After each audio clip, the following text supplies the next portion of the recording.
So game week 8 or 9 for some has been completed in Sky Bet League 1. It's time we sit down and break down all of the action from the weekend just gone. Let's go. So nothing's changed, 4 selected games for you this afternoon, breaking down all of that action, and let me know in the comments below, how do you reflect on this weekend in League 1? Are you happy? Are you disappointed with your team's showing? As always, over 100 likes would be fantastic. We're so close to 6,000. Your support has been brilliant recently. Let's keep that up and try and get to 6,000 subscribers, because that would be absolutely brilliant. Let's go with the first game, Oxford against Exeter. So it finishes Oxford 3, Exeter 0. The XG 2.18 to 0.80. The non-penalty XG, because there were 2 penalties for Oxford, 0.60 to 0.8. It's late penalty drama, but Oxford make their chances pay and cruise past in form Exeter City. So for Oxford, let's be honest, 3 goals might flatter us slightly, but it's a comfortable home result, and that's how I reflect on it. We did it in a different way. We'll come on to that in just a second, because it wasn't a traditional Liam Manning display, but it's a win at home, and it's 3 goals, and I'm very, very happy with it, as you can probably imagine.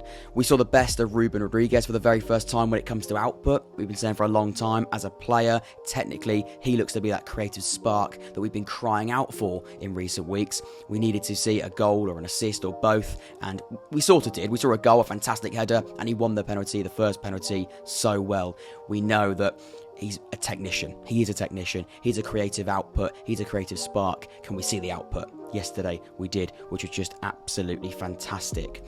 What I mean by different type of display was the possession side of the game. We didn't dominate the ball. We'll come on to the stats in just a second and touch on Exeter in just a moment as well. But the pace of Edwards and Mills, for example, on the break just kept causing problems. Again, I'll explain further when we look at the possession stats in just a second. For Exeter, it wasn't their best showing, and they've played much better this season. It wasn't as bad as the scoreline does suggest, though. They looked tidy on the ball, but a lack of chance creation was their biggest letdown. It's not all doom and gloom, but clumsy decisions in the box did let the game go. And like I said, we've seen Exeter play much better this season.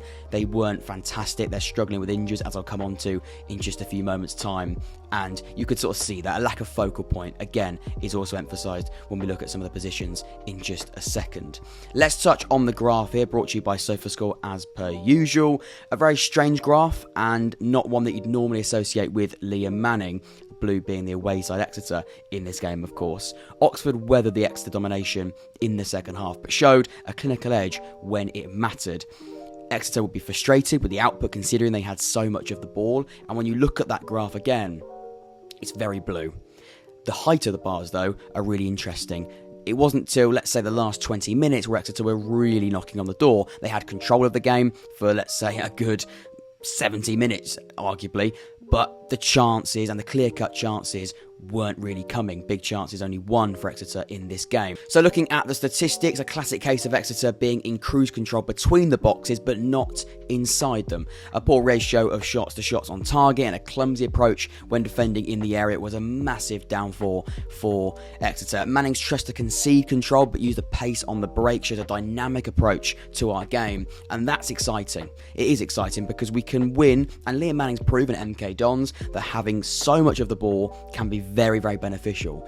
But we saw against Cambridge in the first game of the season, having a lot of the ball can also be a slight downfall, because they can hit us on the break, and if you can't break down an opposition, especially in a low block, and Exeter weren't really playing like that, we're going to lose games. They're going to be coming unstuck quite regularly. Although Exeter didn't play like that, we've shown that we can attack in different ways. An approach, like I say, that I feel could be helpful against the sides that force us to be adaptable in the way that we attack in the final third. Let's touch on the final point, and when reflecting on this game, for Oxford, finding a way to win is so important, and we've proved we can do it differently. For Exeter, an injury-hit squad, a lack of focal point up top is a slight concern. Before we move on from this game, take a little look at these average positions here. Playing a narrow style in the final third with wingers as their only forward options was a big issue for Exeter. It always felt quite tight and quite reliant on the pace of Mitchell getting in behind. You can see it on the screen right now. It's quite narrow, it's quite tight, and there wasn't that body as that focal point to, let's say, either hold at the ball and try and play off him, but just having that clear striker throughout, it was missing. I think that was a bit of a downfall for them as well. Let's move on to the next game. So up next, Portsmouth 2, Lincoln 1, the XG 0.79 to 0.72. It's another boost for Pompey as Regan Paul sends shudders down the necks of the Imps. Let's touch on Pompey first. It was dominant and all about being in control at Fratton Park. Control the tempo throughout the game. Could they have been slightly better when it comes to creation? Possibly. I wouldn't say they were firing on all cylinders. We've seen better from Pompey going forward, but the control was very much there.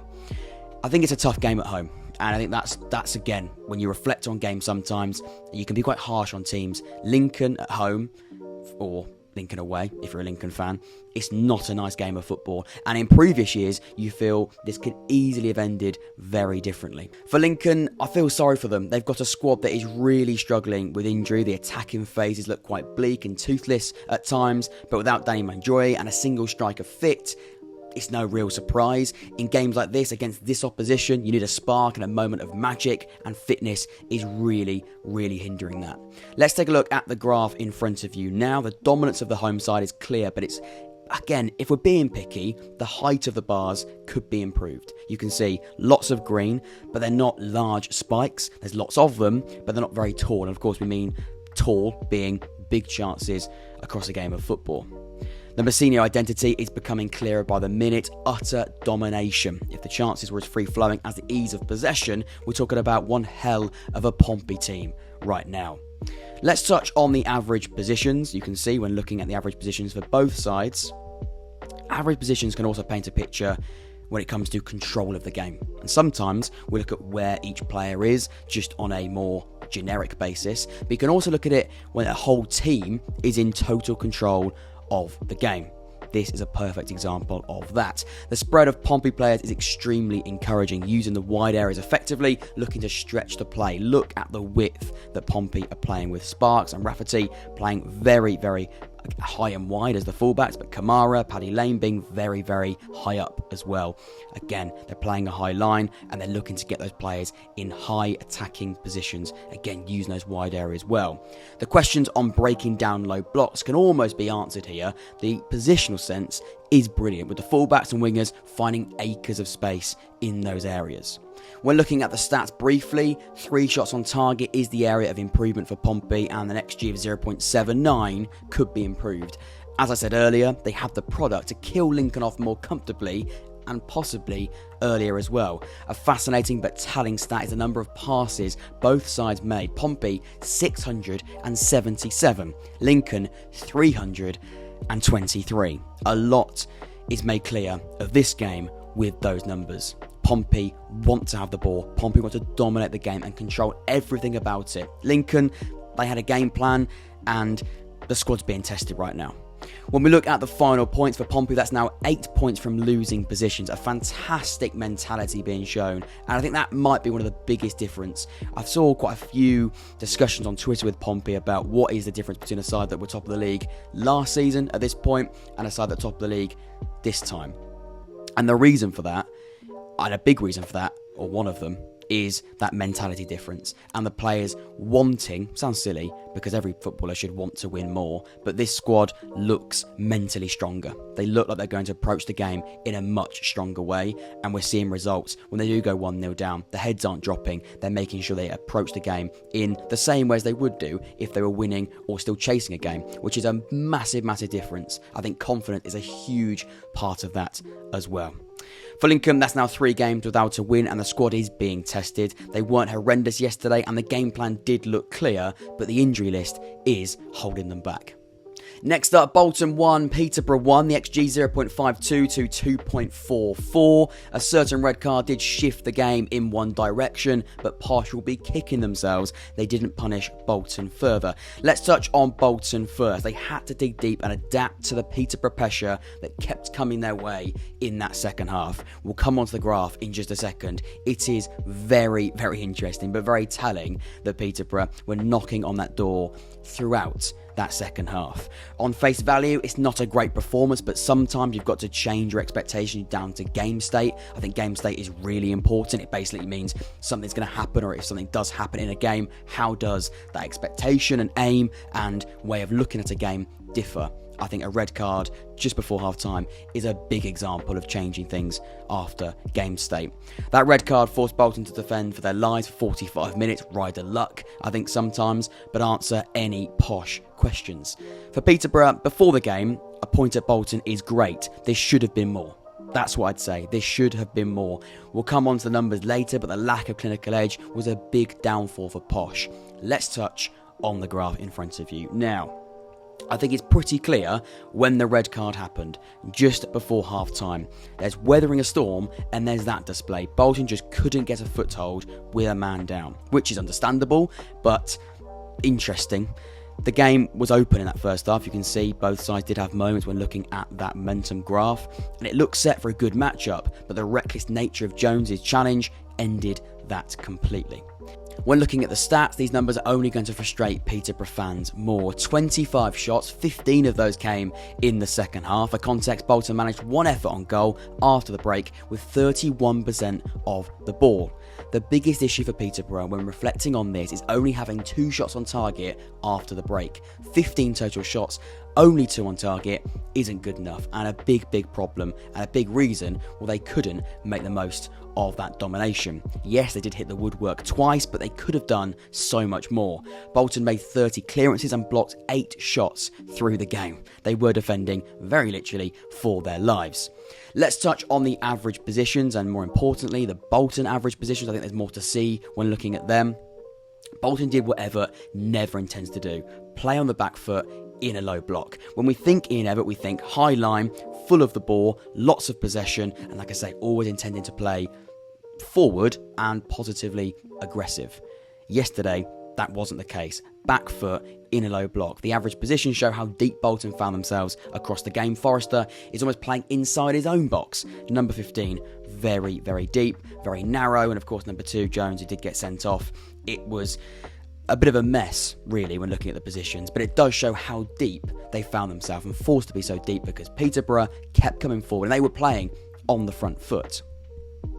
Let's reflect on this game and give my final point. For Bolton, getting over the line is the biggest takeaway from this game. It wasn't pretty and not the outcome they would have wanted before kickoff, but game state is so important. Circumstances can change football matches so quickly. And I think Bolton, Peterborough, they saw that yesterday.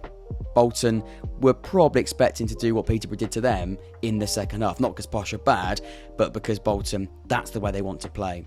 Peterborough, they sort of played Bolton at their own game, but couldn't make the most of what was, like I say, utter domination and a lack of clinical edge. For Peterborough, it does feel like 2 points dropped, which does sound so strange. They've gone to the Bolton Stadium, they've gone away from home, and Bolton are, let's be honest, a real favourite to be pushing on this season, but they were wasteful. Final third play looked really damaging, and in the end, 1-1. I'm not sure how that game does finish 1-1. But like I say, defending for their lives, and Peterborough not being as good as they should be inside and in and around the penalty box in the end.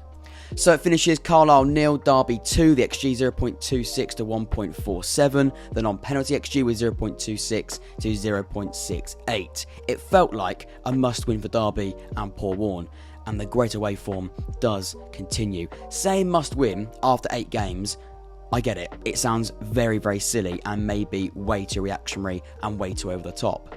But Derby, they have been struggling and they haven't started in the way and the fashion that we expected them to start. We'll come on to the performance in this game. It wasn't great, but they won, and they've got a very good away form record this season so far, and carrying that on is really important. Let's touch on Carlisle first though, the home side. It's definitely not all doom and gloom, and there were many positives to take from that Carlisle display yesterday. The final third output remains to be the problem, with silly mistakes costing them in key moments. A big example, the defending for the first goal and the goalkeeping display. Both of those are very silly and can be cut out of the game because they weren't that bad. The XG we'll come on to again in a minute, and the output is a big problem, the final third output, as I've said earlier, but mistakes are costing them. And you can't make those type of mistakes in League One, especially against an opposition like Derby County, regardless of the form they find themselves in.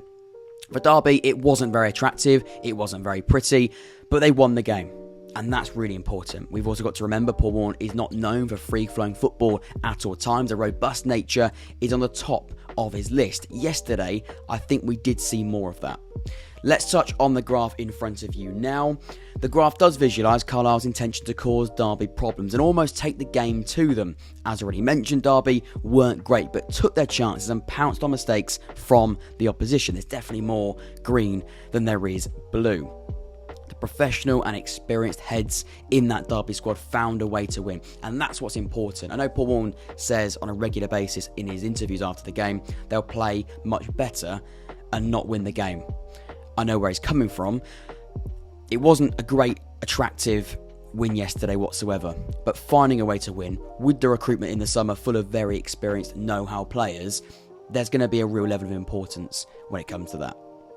Moving to the stats, Carlisle certainly competed, but the lack of chance creation did let them down. 0 big chances and an XG of 0.26. I said we touch on both of those things.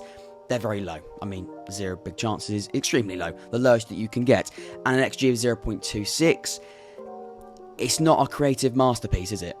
But there is still lots of positives. The bottom line is they didn't do enough in front of goal to deserve much from this game. But between boxes, much better. Derby being clinical was their saviour. 2 goals from 2 shots on target, 1 being a penalty. Is this style sustainable? Warne's record does suggest it is. And when you appoint Warne, it's kind of what you sign up for, really. But can you play like that in every game? I think Derby have probably proven you can't already this season. But Carlisle being, again, pretty lacklustre going forward in the attacking phase, you can almost get away with it, even though I'd say Carlisle were probably the better side. When looking at the average positions, Derby playing a back 4 did help them yesterday and allow them to commit more bodies going forward. For example, the first goal sees Mendez-Laing playing much higher rather than a wing-back. Last week, we spoke about a level of isolation for Derby up top. Working with 2 strikers helped that problem so well. You can see number 9, Collins, number 11, Mendez-Laing, number 10, Wycombe. These are players playing around and together and again stopping that level of isolation that we saw very, very damaging against Pompey last week. When giving my final points on this game, winning ugly isn't a bad thing, especially on the road in Sky Bet League One. For Carlisle, there's food for thought and definitely some building blocks to work with, because when you look at the XG, you look at the scoreline, it looks as though they've been brushed aside. But that's why we do these roundups, to delve deeper into these games. Carlisle weren't as bad as it does suggest on face value. Hopefully, I provided some value for you today. Let's go around the grounds. So around the grounds we go. The first game, Blackpool 4, Reading 1. A fantastic win for Blackpool. Bolton 1, Peterborough 1, as mentioned earlier. Bristol Rovers, fantastic, firing on all cylinders, beating Wigan at home by 4 goals to 1. Burton 1, Fleetwood 1. Fleetwood can get a point. Nappers, I'm looking at you. Cambridge 1, Port Vale 1, Carlisle 0, Derby County 2, Charlton 3, Wycombe 1 could easily have been a selected game. Charlton doing very well. Michael Appleton's first win as their manager in his first home game as well, very important. Cheltenham 0, Stevenage 3, Leyton Orient 1, Shrewsbury 0, Northampton 1, Barnsley 2, Oxford 3, Exeter 0, I'm joking. Pompey 2, Lincoln 1. Fantastic stuff. Thank you so much for watching this video. Thank you so much for tuning in to the roundups as you always do on this Sunday. Hopefully you've had a good weekend. Some will have better weekends than others when looking at the football, but that's life. If you did enjoy the content, please make sure you leave a like and subscribe. Over 100 likes would be fantastic. Subscribe if you're new as well. Until next time, I've been Jack. This has been the Jack Ward Football Podcast, and I will see you all very, very soon. Take care.